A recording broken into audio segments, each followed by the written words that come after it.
Hi, my name is Erika Bridges. I'm a senior at High Point University and I compete in track and field.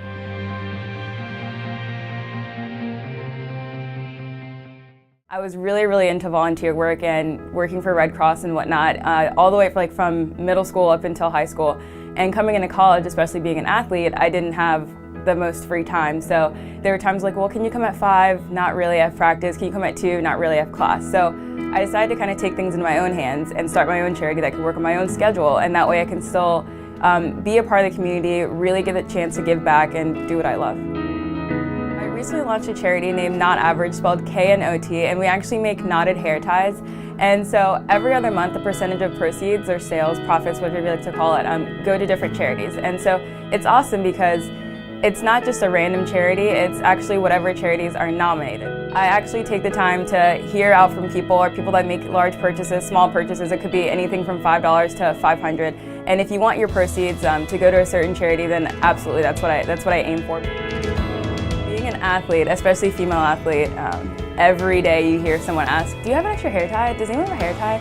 I also go to a yoga studio where I hear the same thing 4 times a day. So I decided it's something that people need, something that can be fashionable, not only worn in your hair, sometimes on your wrists, or wherever else you want to put it. So it was something that can be personalized because I do custom orders for sororities, group events, team events.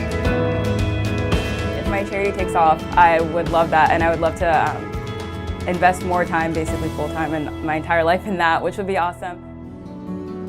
I just knew for a long time I really wanted to be in the city, so I decided, well, it's my senior year. Realistically, my personality, I was like, I'm just going to take one more internship. I don't want to do another one after I graduate. So one job that I found out was going to tell me whether I got the position early or not was from DC Metro. So I had a great time there because Metro, for people that don't know, is like the train and bus and rail system in the DC, Maryland, and Northern Virginia area. And it's essentially like the bloodline of the city.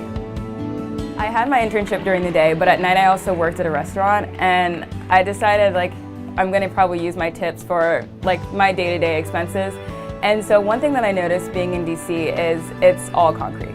There's a couple of parks, but not very many, and there are children and people that are literally sitting on that concrete day in and day out in 95 to 100 degree weather. And I mean, in some cases, there isn't much you can do, but I decided I would take just a couple of dollars and turn that into bottled water and ponchos for people in the area, because when it was raining, they literally had nowhere to go. And I just personally almost got emotional at the thought of being soaking wet and in really uncomfortable clothes and just sitting on the sidewalk all day. And no one deserves that. So knowing and thinking that I could be a part of that was awesome. But I think the best part about it is, to this day, it's not really something I think about every single day, because to me it wasn't a big deal. It was just me saying I have a couple extra dollars, I'll use it to help somebody out.